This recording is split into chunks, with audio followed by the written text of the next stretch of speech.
You know, a percentage of the men who left Jamaica to harvest sugarcane in the United States back in the 1900s opted not to return home for whatever reasons. Well, we found someone from the second generation of an American businessman who, like the Yardies, worked and played hard in the Glades. Living the life defies time and laws, surpasses storms, hurricanes, wars, recession, pandemics. Jeffrey Captain Jackson is the 13th of 20 children for an American man whose name carried much weight back in the days with Jamaican cane cutters. Van Jackson, a.k.a. Duck, had 8 baby mamas, but he settled and married LaVon, and together they carved out popular household hotspots in South Florida. Jackson's Variety Store and Jackson's West Indies Tavern, also called the Chicken Shack.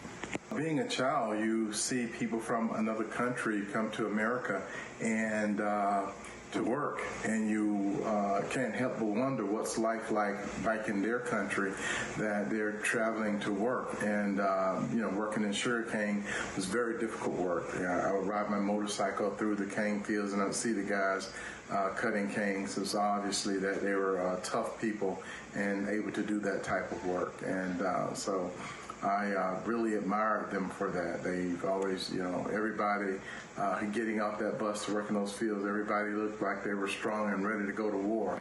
Today, Captain Jackson, who retired after 35 years of service, is one of 3 sons who walked in the footsteps of their now late dad. He was a cop who retired and decided to go into business for himself, to be an entrepreneur, bought a couple of dump trucks and bought a large building. That on that property, it had a 28-unit efficiencies. Upstairs is a 2-story building, about 8 units downstairs, a nightclub, a clothing store, and lots of garage and storage space. And so all the Jamaicans would get dropped off to the clothing store, to the nightclub. They would stay in town, and some of them would go out, or they buy goods, take them back home, come back into town at night and party. And man, they could drink a lot, and they could party a lot. So I guess you could say that they, like military men, they worked hard and they played hard. Jeffrey has memories of the Jamaican farmers. I wonder why your dad extended a hand to them. I mean, he was not Jamaican, your family was not Jamaican, but I wonder how or why.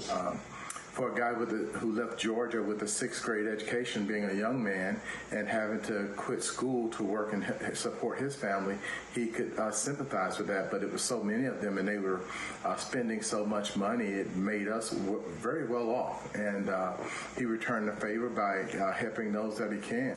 But as sweet as sugar is, harvesting the golden miracle in the Glades of Florida left somewhat of a sour taste in the mouths of some Jamaican families, especially the children and their mothers, when their men traded homes. And so the ones that wanted to, I won't say, well, for lack of a better word, let's call it break the contract, are those who wanted to start a new life here in America. He would do everything he could to help them. So he always had a place to give people who to stay. Who wanted to leave and start a new life here in America. Next week, the tough question, how to close out the Belglade experience. I'm Curlin Brown for Living the Life, CVM News. Living the life